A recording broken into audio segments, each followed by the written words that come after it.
वह मेरे सामने खड़ी थी। काफी समय से उसके आने की आहट हम दोनों की आपसी सरगोशियों में थी। घर में काम करने वाली लाली उसे लेकर आई थी।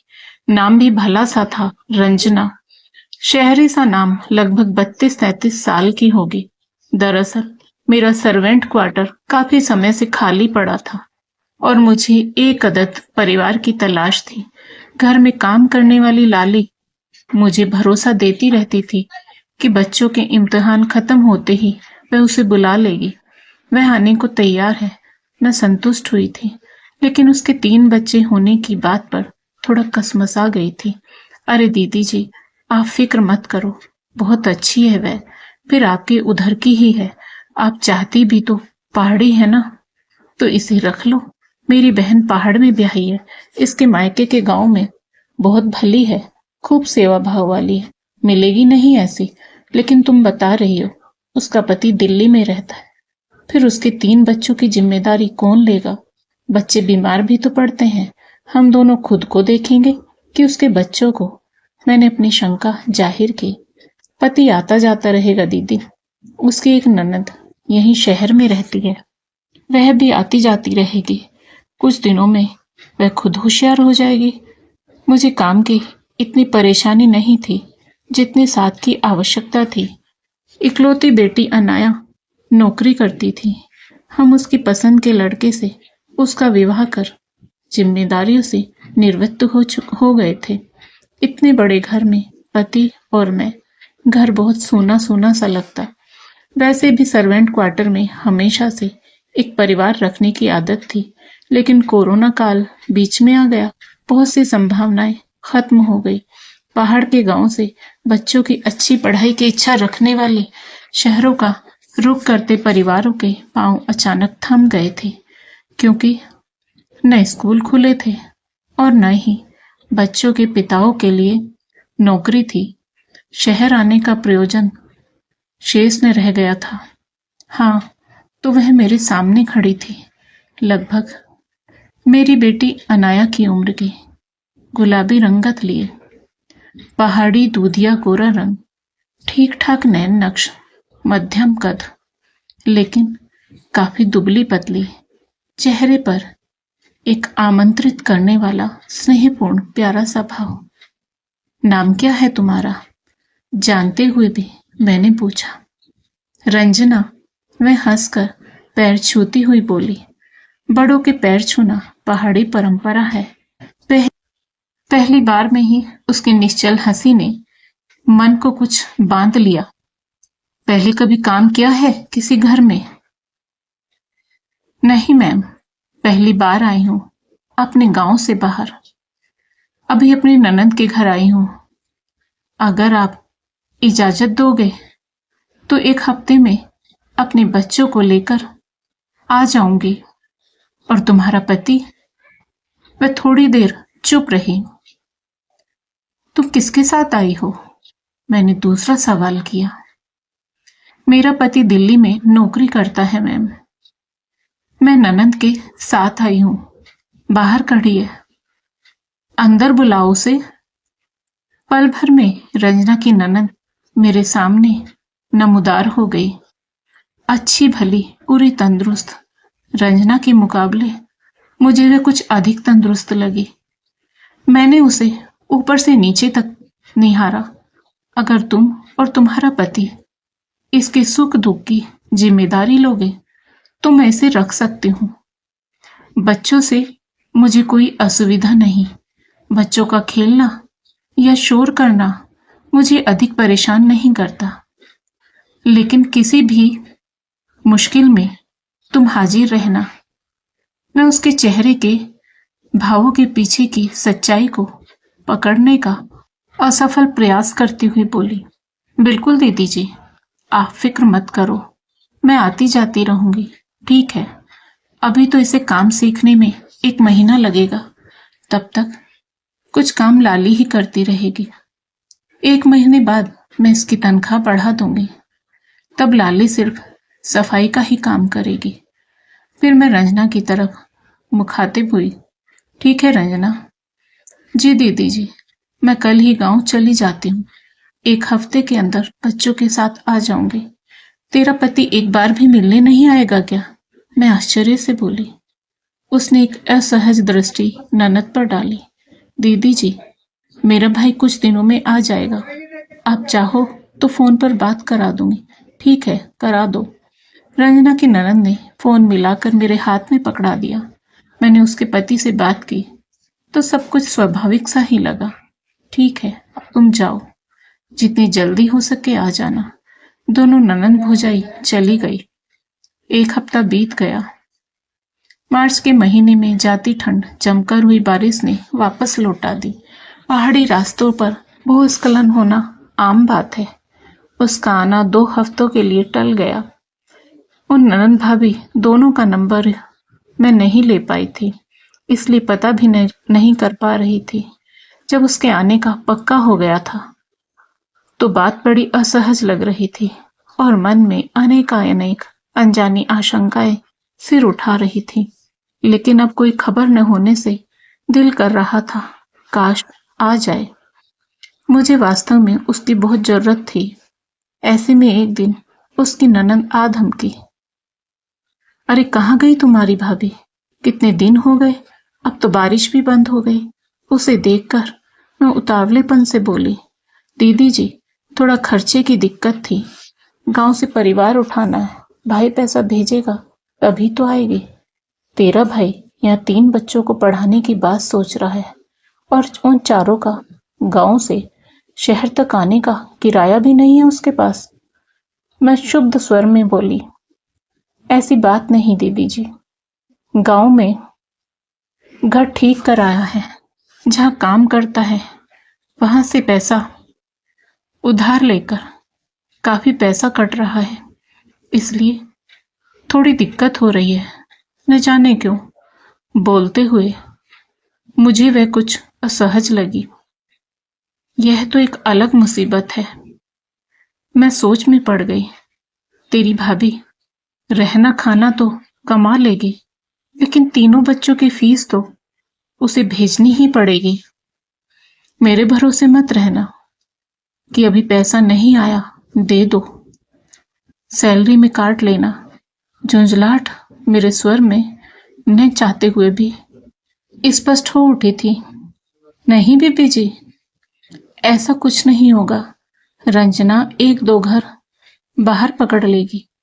रंजना की ननद कुछ सहम गई। अच्छा खासा घर मिलकर छूट जाने का भय हो गया। बात मात्र रंजना के बाहर काम करने की नहीं थी, पर किसी स्त्री को इस तरह अंदर बाहर मरते खपते देखकर मेरा स्त्रीवादी मन उछाल मारने लगता है। मुझे पता है इन लोगों के पतियों का ध्येय पत्नी को गुलाम समझने से अधिक कुछ नहीं होता। खुद चाहे वह अपनी आधी तनख्वाह पीने खाने में खर्च करें, पर बीवी उसे 24 घंटे में से 18 घंटे काम करती दिखनी चाहिए। वह दुबली पतली नाजुक सी लड़की कैसे अपने 3 बच्चों का काम करेगी, उनको समय से स्कूल छोड़ने लेने जाएगी, हमारा सारा काम करेगी। उसके बाद समय ही कहाँ बचेगा उसके पास कि वह कहीं बाहर काम करे। खैर, मेरा यह सख्त निर्णय ठीक ही रहा।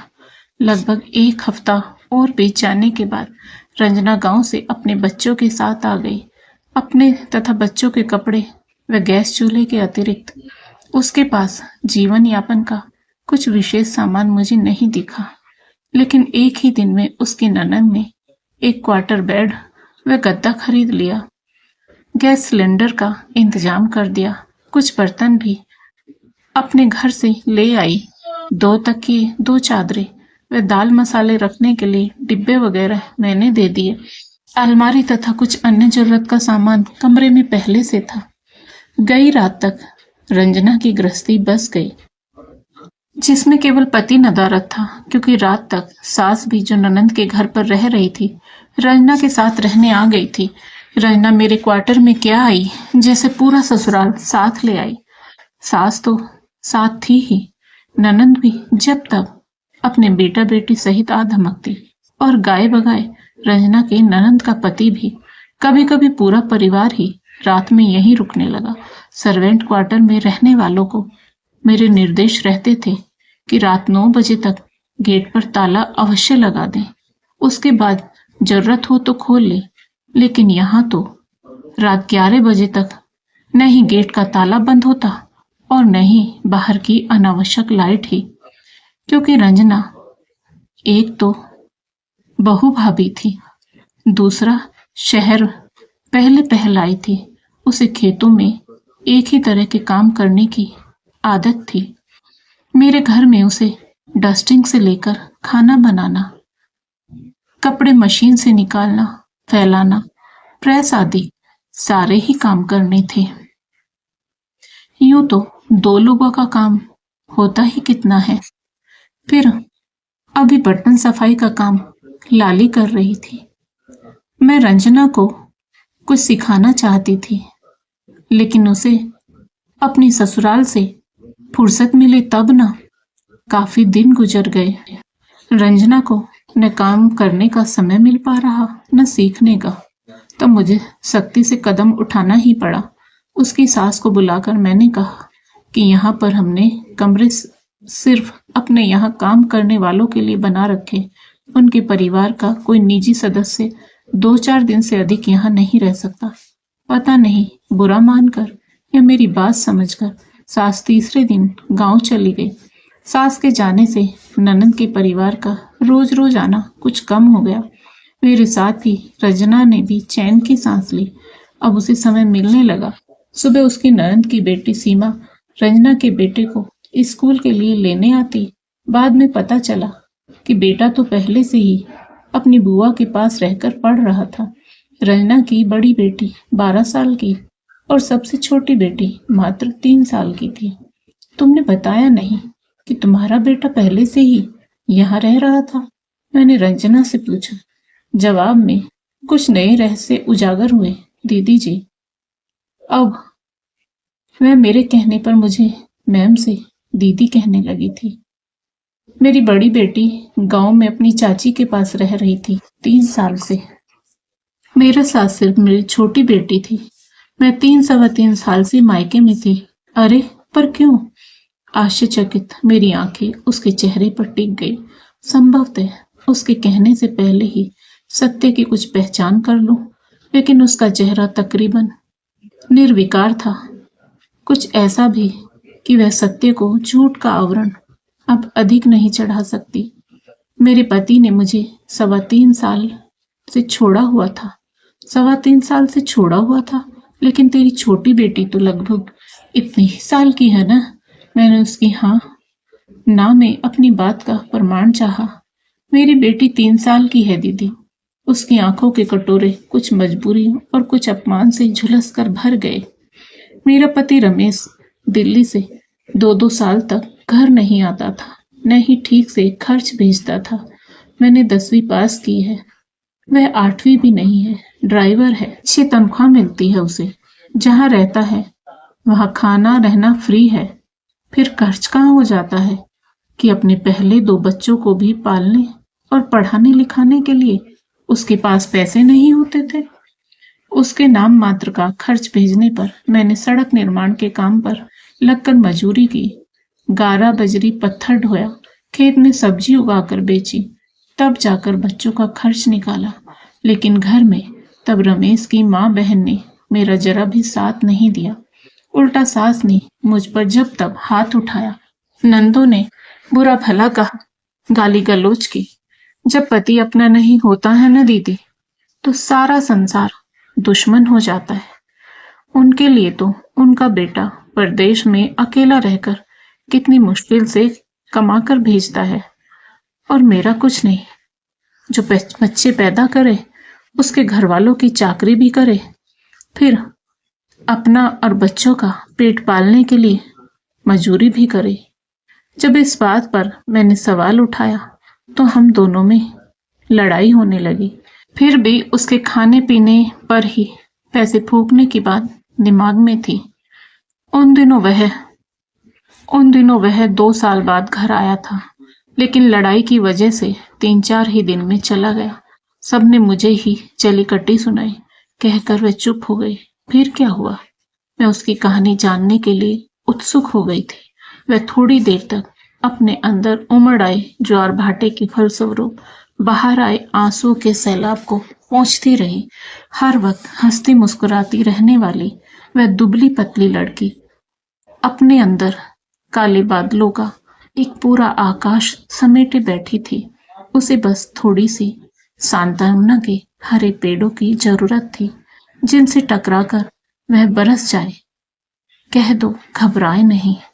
मैंने उसके कंधे पर भरोसे का हाथ रखा। कहने से तुम्हारा दिल हल्का हो जाएगा। स्वच्छ आकाश में ही चंद्रिका छिटकती है, मैंने मन ही मन सोचा। थोड़ी देर बाद वह प्रकृतिस्थ हुई। दीदी जी, गांव से और भी लोग दिल्ली में काम करते हैं। उन्हीं में से गांव के एक लड़के से मुझे पता चला कि वह बहुत समय से एक औरत के साथ रह रहा है, इसलिए गांव कम आता है। अरे, तुमने कुछ कहा नहीं? मुझे मन में कुछ ऐसा ही अंदेशा हो चला था, इसलिए आश्चर्य नहीं हुआ।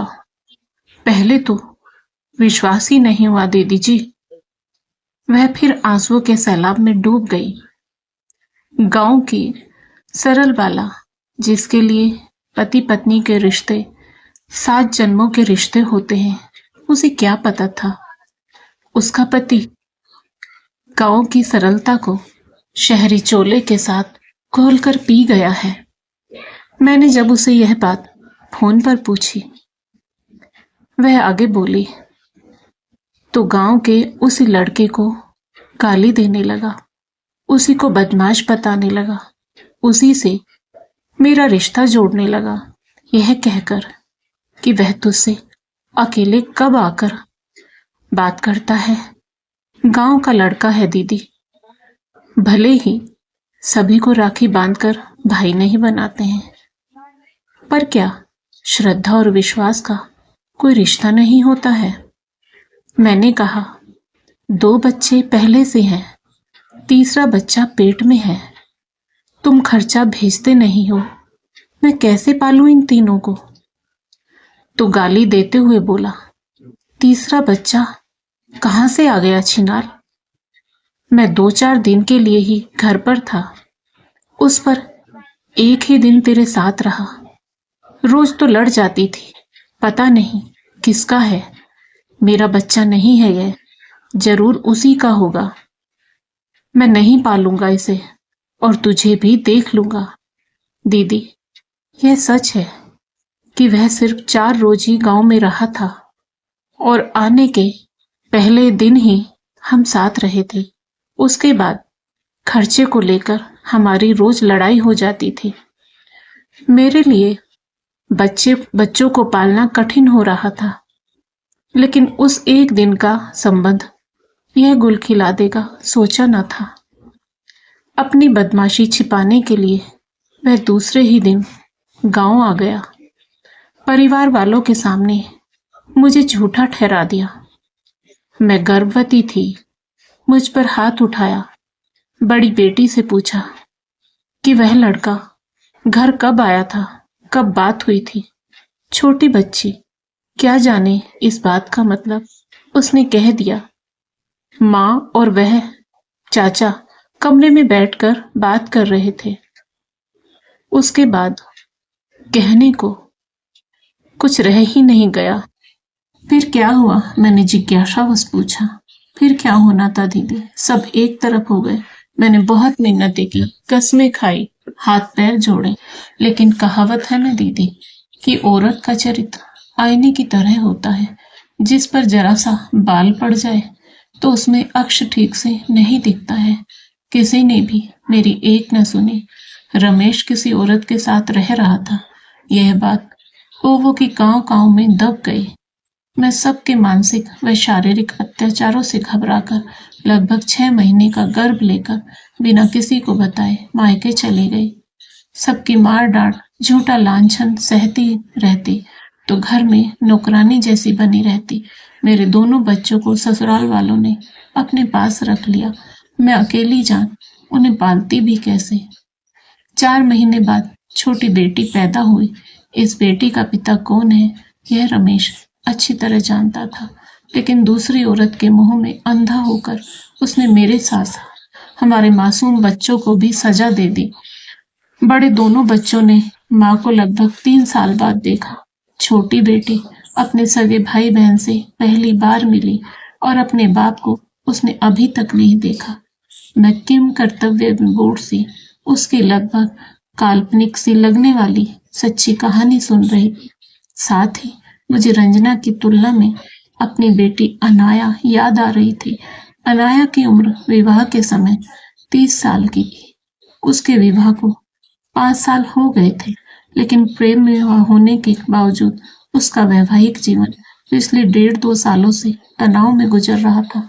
बातें नितांत छोटी छोटी व बचकानी सी ही थी, लेकिन अपनी ही बेटी सही इस नई पौध को तो कुछ बातों में समझाना टेढ़ी खीर है। उनके दिमाग में स्त्री सशक्तिकरण की खोखली इमारत हर वक्त बुलंद रहकर जगमग करती रहती है। हमारे जैसे संपन्न घरों की लाडली बेटियां जिन्हें बिन मांगे ही सब कुछ हासिल हो जाता है, आखिर जिंदगी से चाहती क्या है? कौन से समान अधिकार के लिए लड़ती फिरती हैं?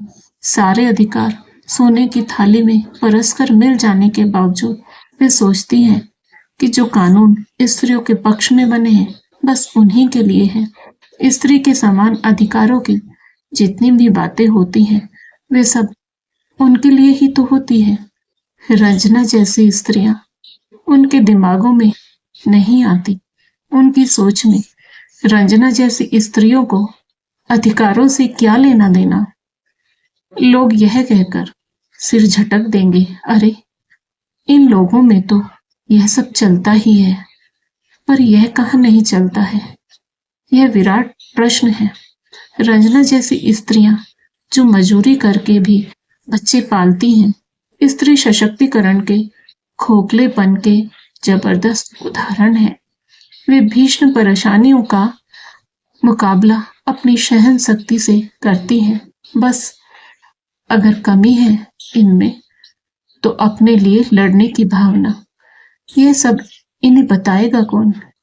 क्या शिक्षा जो इन्हें थोड़ी बहुत सब किताबी ही प्राप्त होती है? दीदी जी, वह मुझे चैतन्य करती हुई बोली, रमेश को तो मुझसे छुटकारा पाने के लिए बहाने की तलाश थी। उसने मुझे तलाक का नोटिस भिजवा दिया, लेकिन दीदी मैंने भी प्रण कर लिया था कि तलाक मैं किसी सूरत में नहीं दूंगी। इल्जाम वह मुझ पर लगा चुका था, बेइज्जत बदनाम कर चुका था, इसलिए अब मुझे अपनी नहीं सिर्फ अपने तीनों बच्चों के भविष्य की चिंता थी। कोर्ट केस चला। रमेश का केस वकील ने लड़ा, अपना केस मैंने खुद लड़ा। क्या उसके खुद केस लड़ने के नाम पर मेरे सामने एक फिल्मी दृश्य चित्रित हो गया। गांव की एक साधारण भीरू सी लड़की ने अपने बचाव में क्या बोला होगा? तुमने कैसे बचाव किया अपना? वकील के सवालों से मैं आश्चर्यचकित सी बोली, मुझे अपना बचाव नहीं करना था दीदी जी, बल्कि आक्रमण करना था। उसके चरित्रहीनता के पुख्ता सबूत में जुटा चुकी थी। इसलिए मैंने कहा कि मैं फिर भी तलाक नहीं देना चाहती, क्योंकि मेरे 3 बच्चे हैं जिन्हें पिता की आवश्यकता है। ससुराल में मुझे जिस हाल में भी रहना होगा मैं रहूंगी। फिर क्या हुआ? फिर क्या होना था? रमेश तो तलाक देने पर तुला था। मैंने कहा ठीक है, मुझे अपने लिए कुछ नहीं चाहिए, लेकिन तीनों बच्चों का खर्च इनका पिता उठा ले और बच्चे मेरे पास रहेंगे, क्योंकि इसने दूसरी औरत रखी हुई है और सास बूढ़ी है। कोर्ट ने अपना फैसला सुना दिया। अगर रमेश मुझे तलाक देता है तो उसे भरण पोषण का खर्च देना पड़ेगा। बस यहीं पर आकर रमेश ने हथियार डाल दिए और मुझसे सुलह कर ली। रंजना विजय भाव से मुस्कुराई। उस भीरू सी लड़की की मुस्कान मुझे किसी बड़े प्रतियोगी परीक्षा में सफल हुई लड़की या फिर उच्च पदस्थ महिला की गर्वीली मुस्कान से कम नहीं लगी, जिसने अकेले दम पर किला फतेह कर लिया था। तुम वास्तव में बहादुर हो। तुमने इतनी विषम परिस्थितियों में भी धैर्य नहीं खोया, पूरा दृश्य ही बदलकर अपने पक्ष में कर लिया। उसे देखते हुए मैं प्रशंसात्मक स्वर में बोली, जी दीदी, और अब तो मैं कमा भी रही हूँ, एक अच्छे घर में रह रही हूँ। आपको छोड़कर किसी हालत में नहीं जाऊंगी। मैं एक माँ हूँ और कल मुझे अपने बच्चों को जवाब देना है। मैं चुपचाप उसकी आंखों में छाए दर्द को निहारती रह गई थी। माता पिता बच्चों की रजामंदी में साथ हो सकते हैं, लेकिन उनकी अपनी जिंदगी का गणित तो उन्हें ही हल करना पड़ता है। रंजना जैसी जीवट वाली लड़की के सामने कितना कमजोर और अविवेकी बना दिया है हमने अपनी बेटियों को। अपने स्तर के परिवारों में मुझे नहीं दिखता कि कहीं लड़की के अधिकारों का हनन हो रहा है, लेकिन तब भी लड़कियां अधिकार अधिकार के नारे बुलंद कर रही हैं। अनाया की न नौकरी किसी लायक है, न काम करने या करवाने का ही उसे विशेष अभ्यास है। स्वभाव से तुनक मिजाज हमारी इकलौती कन्या के घर में उसके सास ससुर अधिक रहना पसंद नहीं करते। 35 की हो गई अनाया, पर उसे मां नहीं बनना है। अभी नौकरी जो कर रही है, चाहे जैसी भी, फिर पता नहीं कब बनेगी। शलभ लड़का होकर भी कई घर बाहर के काम संभाल लेता है, लेकिन हमारी नाजुक अनाया से कुछ होता ही नहीं। उस पर तुर्रा यह है कि शिकायत वही करती है। आज अगर शलभ को अकेले रहना पड़ जाए तो वह उसी सेटअप में अकेले रह लेगा, लेकिन अनाया को अकेले रहना पड़ जाए तो वह बिना माता पिता की सहायता के इस शानबान से नहीं रह सकती। प्रेम करना है, प्रेम विवाह करना है, लेकिन प्रेम निभाना कब है इस पीढ़ी को। रंजना के साथ वास्तव में अन्याय हुआ है। उसने अन्याय के खिलाफ आवाज बुलंद की और रिश्ते को भी निभा लिया। अगर रंजना आज अपने पति से तलाक ले ले तो उसके बच्चों के भरण पोषण का थोड़ा खर्च चाहे भले ही मिल जाए, लेकिन 32-37 साल की युवा रंजना से पति के नाम की सुरक्षा, ससुराल के रिश्तों का साया, वह बड़े होते बच्चों से पिता का नाम, वह प्यार दोनों ही छीन जाएगा। उसे जिंदगी से और अपने आसपास के कलुषित लोगों से और अधिक जूझना पड़ेगा। रंजना जिंदगी की उबड़ खाबड़ सड़क पर चलकर बड़ी हुई है, इसलिए अपनी सीमाओं और जरूरतों को अच्छी तरह पहचानती है। क्या हुआ दीदी जी, आप कुछ परेशान सी लग रही हैं। मुझे बेचैन देख रंजना की निगाहें मेरे चेहरे पर टिक गई थी। कुछ खास नहीं, मैं फिर से पूर्व मनस्थिति में आ गई। रंजना, तुम कभी अपने लिए नहीं सोचती। मेरा मतलब, इस तमाम कहानी में तुमने मात्र संघर्ष ही किया। तुमने बच्चों के कारण और अपनी सुरक्षा को ध्यान में रखकर रमेश जैसे धोखेबाज लड़के से समझौता तो कर लिया, लेकिन तुम्हें अपने लिए क्या मिला? तलाक ले लेती तो बच्चों को तो रमेश को पालना ही पड़ता, पर तुम इतनी कम उम्र में दोबारा शादी कर सकती थी, या कम से कम अकेली रहकर रमेश व उसके परिवार के दबाव से दूर रह सकती थी। वह हंस पड़े। हया की कुछ किरणें दूधिया चेहरे पर ठिठक गई थी। हृदय की चांदनी अभी मन नहीं पड़ी थी। एक प्यार करने वाले पुरुष का संग साथ मिले तो किसी नहीं चाहिए दीदी जी। औरत की जिंदगी यूं भी कई टुकड़ों में बटी होती है। मैं अपनी जिंदगी के ऐसे उल्टे सीधे फैसले कर कुछ और टुकड़े नहीं करना चाहती थी। दूर के ढोल सुहावने लगते हैं। मेरी एक तरफ कुआं और एक तरफ खाई थी। मैंने कुएं को चुन लिया। मैं उसका चेहरा ताकती रह गई। तभी फोन की घंटी बजी। अनाया का नाम स्क्रीन पर चमक रहा था। इस वक्त फिलहाल मेरा हृदय अनाया के प्रति भाव शून्य था।